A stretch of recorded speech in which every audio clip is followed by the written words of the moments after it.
मेरा नाम शालू है। मैं ग्रेजुएट हो चुकी थी और मैं अपने ही शहर कलकत्ता में जॉब की तलाश कर रही थी। उस दरमियान मैंने कई प्राइवेट कंपनियों में इंटरव्यू दे चुकी थी, लेकिन कहीं मेरा सिलेक्शन नहीं हो सका। एक दिन मैं सुबह सुबह न्यूज़पेपर देख रही थी तो मुझे एक कॉल सेंटर में इंटरव्यू देने का मौका मिला। मैंने इंटरव्यू दिया और मैं सेलेक्ट हो गई।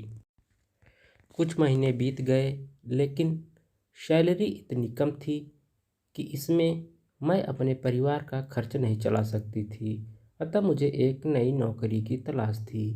कुछ दिन काम करते करते मेरा उसी सेंटर में काम करने वाले आशीष नाम के एक युवक से पहचान हो गई। कुछ दिनों बाद हम दोनों एक अच्छे दोस्त बन गए। अब मेरी और आशीष की अक्सर फ़ोन पर भी बात होना शुरू हो गया।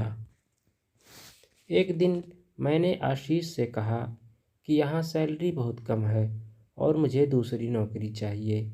आशीष ने कहा, इसके लिए तुम्हें दिल्ली चलना पड़ेगा और वहाँ तुम्हें अच्छी नौकरी मिल जाएगी। तो क्यों न हम दिल्ली चलें। मैं भी दिल्ली चलने के लिए तैयार हो गई। मैं और आशीष कलकत्ता से दिल्ली जाने के लिए ट्रेन की सीट रिजर्व कर ली और जाने की डेट भी फिक्स कर ली। मैंने दिल्ली जाने के लिए प्लान तो बना लिया, लेकिन जैसे जैसे जाने का समय नज़दीक आता गया, मेरा मन हिचकिचाने लगा। मैं यही सोचने लगी कि दिल्ली जैसे अनजान शहर में कैसे नौकरी ढूंढूंगी, कैसे और कहाँ रहूंगी। मैं यही सब सोच ही रही थी कि आशीष का फ़ोन आ गया और उसने कहा, शालू तुम चिंता मत करना, मेरे कुछ दोस्त वहाँ रहते हैं और तुम्हारे खाने पीने से लेकर रुकने तक की सारी व्यवस्था वे लोग कर देंगे। तब मैंने सोचा, आखिर आशीष मेरा मित्र ही तो है, वह मुझे धोखा नहीं दे सकता। वो मेरा सबसे अच्छा दोस्त है, वो मेरा ख्याल ज़रूर रखेगा। इस तरह मैं अपने आप को चलने के लिए तैयार कर लिया।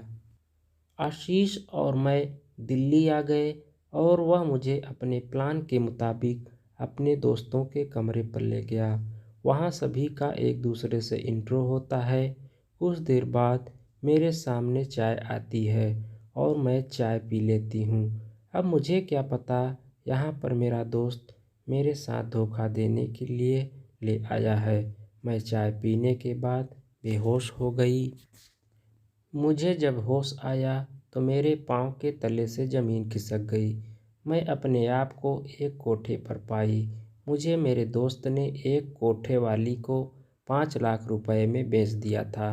अब वहाँ पर मुझसे ज़बरदस्ती देह व्यापार करवाया जाता था। मुझे दिन भर में कम से कम 15 से 20 मर्दों के साथ ज़बरदस्ती संबंध बनाना पड़ता था और जब मैं मना करती तो मुझे मेरी मालकिन लात घूंसों से पिटाई भी करती थी। मैं वहाँ से निकलने की बहुत कोशिश की, लेकिन नहीं निकल पाई। एक दिन एक व्यक्ति मेरे पास आया तो मैं उसके सामने रोने लगी। उसने मुझसे रोने का कारण पूछा तो मैं उससे अपनी सारी आपबीती बता डाली। उसको मैंने अपने भाई का फ़ोन नंबर दिया और पता भी बताया। वह व्यक्ति मेरे लिए ईश्वर के दूत के समान था। उसने मेरे भाई को फ़ोन करके दिल्ली बुला लिया और मेरा भाई भी मुझसे मिलने एक ग्राहक बन कर के आया। मैं अपने भाई को देखते ही अपने आंसुओं पर काबू न कर सकी और उससे लिपट कर बहुत रोई। फिर हम दोनों ने अपने आप को कंट्रोल किया ताकि मालकिन को पता न चले।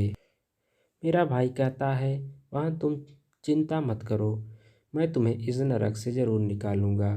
फिर मेरा भाई वहाँ से सीधे दिल्ली महिला आयोग को सारी जानकारी बताता है और दिल्ली महिला आयोग अपने संपूर्ण टीम के साथ उस कोठे पर पहुँचती है और कोठे के मालकिन और उससे जुड़े सभी लोगों को गिरफ्तार कर लेती हैं। मैं अपने भाई से लिपटकर बहुत देर तक रोती रही और फिर हम अपने शहर में वापस लौट आते हैं।